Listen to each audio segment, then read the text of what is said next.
Hello everyone and welcome to our monthly MBH board chat with our CEO Callum Laing. I'm your host Lisa Maynard-Atem. Hi Callum, how are you? I'm very well, thank you, Lisa. I'm looking forward to our call. I thought we could kick things off by talking about the shares and dilution issue. Now that MBH is at 100 million shares, I thought it'd be good to kick off with a conversation around that. Yeah, absolutely. So, and it's one of the questions that comes up a lot from investors, so happy to answer it. So yeah, our model is based on providing shares to the principals when they come in. And so we either issue shares or bonds, depending on what the principal is looking for. And the idea behind the model is that we only ever issue shares in an accretive manner. So basically it means that we're buying EBIT at a lower multiple than the multiple that we're trading at. And obviously the higher the multiple that we're trading at, the more value that we create with every acquisition of additional EBIT. Obviously, that's been quite challenging with the share price being so low at the moment. So we've been using a lot of bonds, but some principals do want shares, and what we've tried to do is to manage that and to bring that in. And ultimately, you know, we think it's still.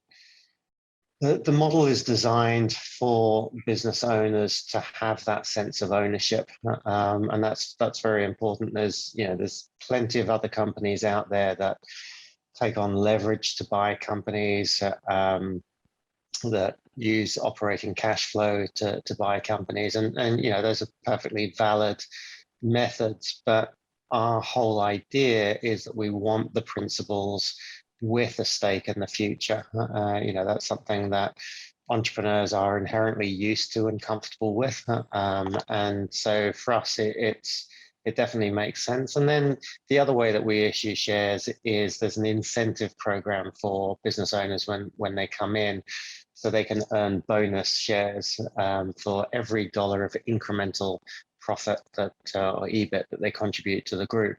And there's some guardrails around that.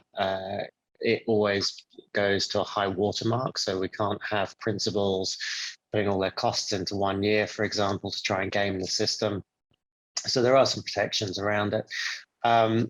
But obviously the whole thing gets a lot easier and a lot more valuable for existing shareholders once the share price starts to appreciate again.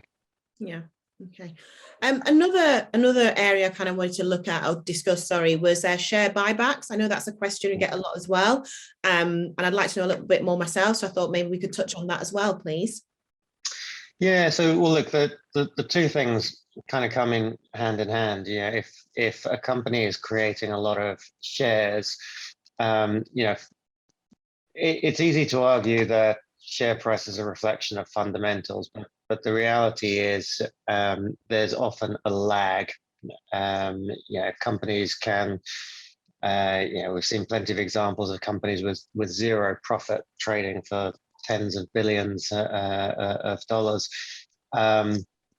So they're not necessarily correlated, but definitely shares are like anything else. There's a supply and demand issue. So if you've got a lot of shares out in the marketplace, it is possible that the share price will go down. So one of the solutions to that is that companies can buy back shares, and basically what you would do is you would issue a statement to the market saying we'll buy back at this price, and you buy back those shares, and then in effect you extinguish those shares. So there's a number of different options that we as a board have around how we allocate capital. So we can support companies in their growth, we can acquire new companies using cash, we can pay down debt, which we do, we can issue dividends, which we do, or we could do share buybacks. Share buybacks it's definitely very attractive to do when the share price is undervalued, because in effect our business model is about buying quality businesses at a below market rate because they come and join something bigger. So if we see another company, in this case, our own company, that's undervalued, it would make a certain amount of sense to acquire that. What I said in the last half-year report is that this is something that we constantly are looking at and exploring.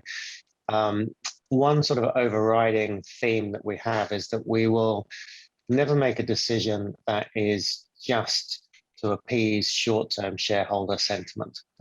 We are always, the whole model is about long-term shareholder value. So you might get a situation where the majority of the companies in the group are growing.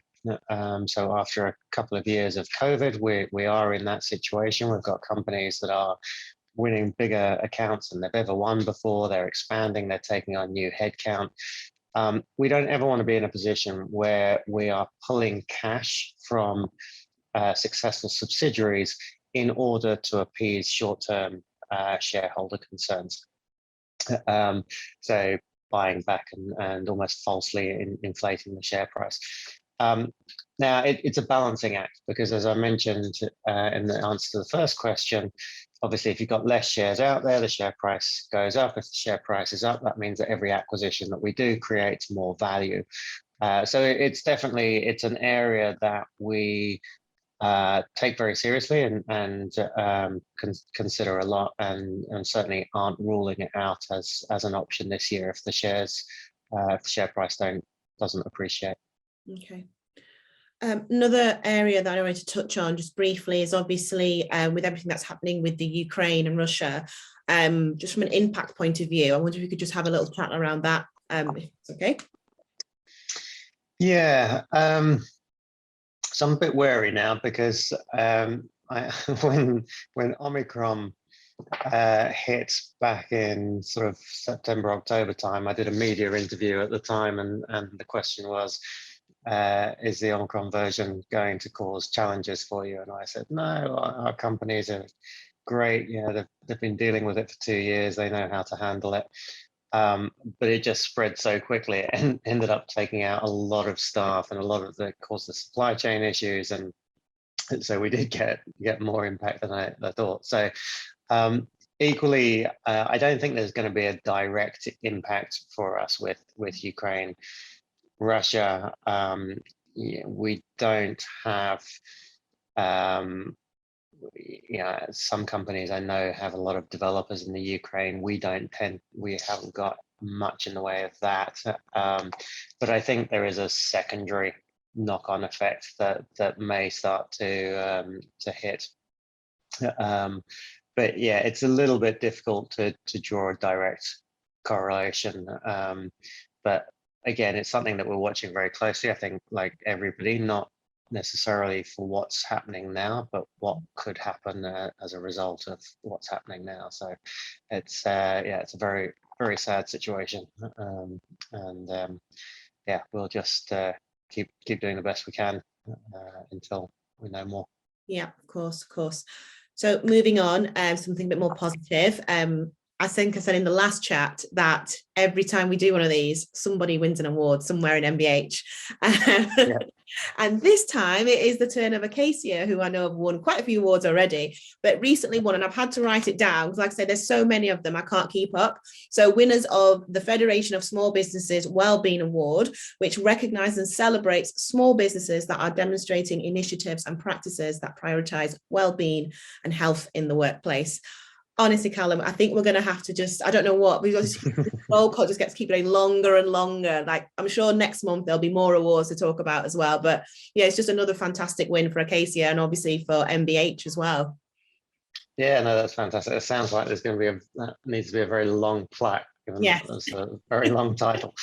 Yeah, and look, I know a couple of the other business, or certainly one other business I was talking to, they hadn't actually shared with anyone, but they had won a couple of awards, and yeah, no, it's great to see, and I think it's also just being reflected in everyone's very buoyant, everyone's very excited about the opportunities this year, and a couple of people have said that sort of the last couple of years have been a bit of a grind, just kind of getting through it and dealing with constant fires and constant unknown scenarios. And now it kind of feels like it's all coming together. So getting some external recognition for that is great as well.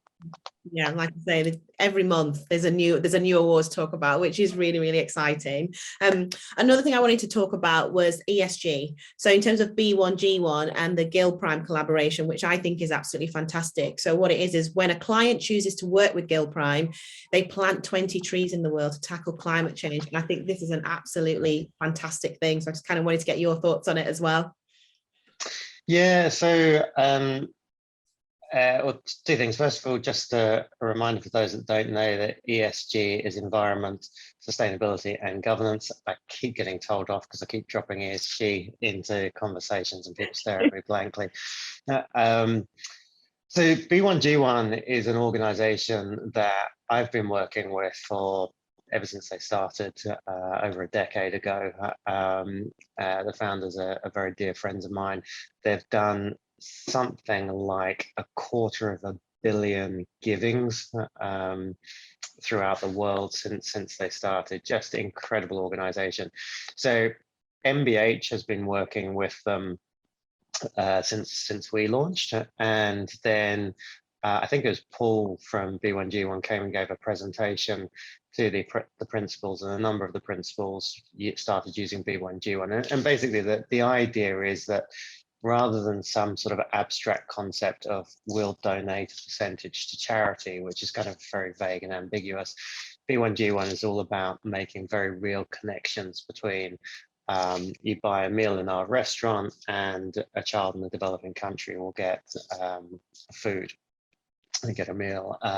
So I have, for example, anyone that leaves a book review on Amazon for one of my books, good, bad, or ugly, then every month, for every review that I have every month through B1G1, I provide books for schools in developing countries. So it's kind of, it's a very easy, tangible thing. And yeah, Gill Prime, Kevin at Gill Prime loved the concept, got involved heavily, and yeah, now they're doing some very cool things. So it's great to see, and I think we'll see more of the companies in the group doing it, because it's a cool thing. Staff love it, clients love it. It's just a very good way to do good in the world. Yeah, definitely, I couldn't agree more. And just to say, I haven't seen any bad reviews of your book, so you're all good. All the reviews I've seen have been excellent. So. Write them all myself. Another thing I wanted to talk about was the SME acquisitions in the UAE following your recent trip over there. I thought we could touch on that a little bit as well. Yeah, so I mean, we just did our 6th country, so we've just opened up in Canada. Hopefully that will be the first of a few more in North America. I think now that travel has started to open up again, I think we can start to reinvigorate the North American pipeline.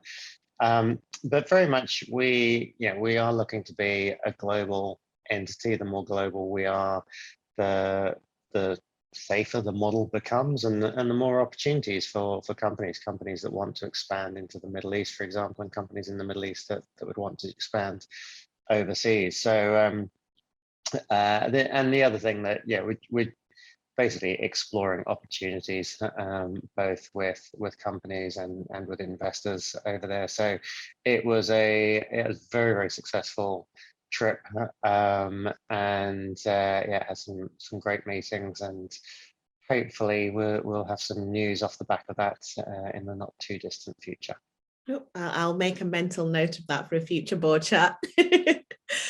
Something else that I saw as well, going back to the ESG, was the ESG Excellence Awards Singapore 2022. So I thought we'd elaborate a bit more on that. Yeah, so this was something that we've been talking about for a while, and we're launching launching in Singapore first, but with a view to rolling it out globally. So basically, we've got companies in the group. One of the things I've talked about quite a lot on investor calls and things is that while ESG is very kind of flavor of the month with investors. In fact, social entrepreneurship within small business has been happening for decades. It's a very natural thing for small business. They support their communities. They've known for years that employees would much rather work for a company that has a mission beyond just making money. And it's just, I think small companies are much nearer to the coal face and so much more aware of a lot of the issues. And so we've obviously celebrated some of the companies within the group that have been doing that, but we also wanted to celebrate companies outside of the group. So we've sponsored a competition to identify companies here in Singapore that are doing great work, and we will give them, those that win, we'll give them some media coverage, show what they're doing, also give them some consulting and some ideas. Vicky has very kindly agreed to spend some time. I will spend some time with them, hopefully grow those businesses.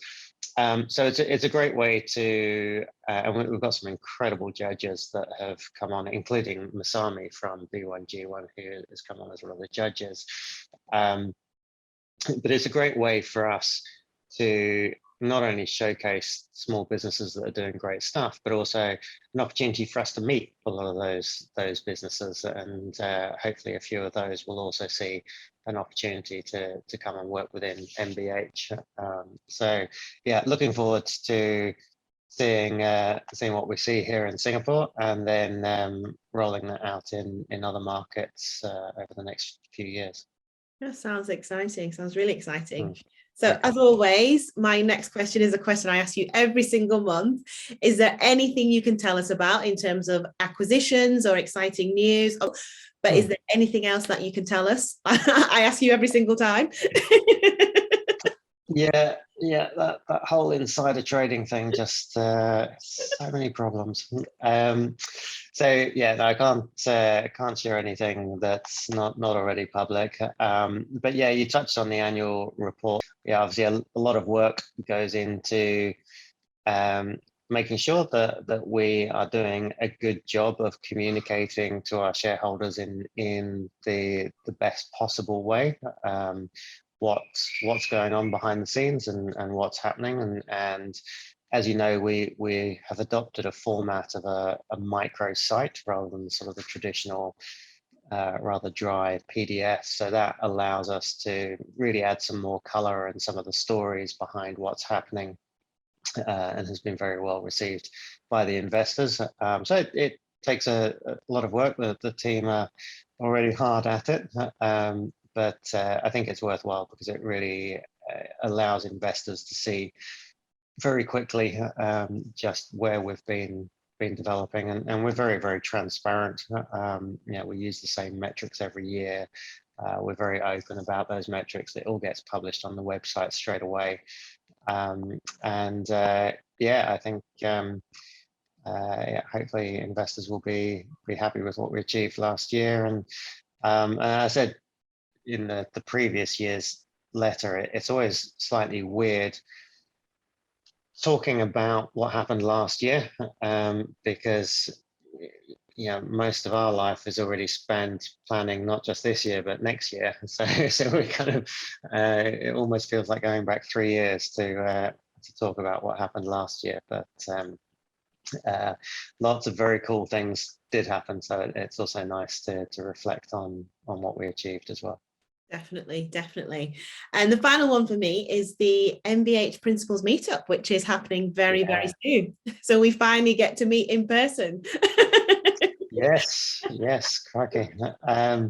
Yeah, no, I'm super excited about that.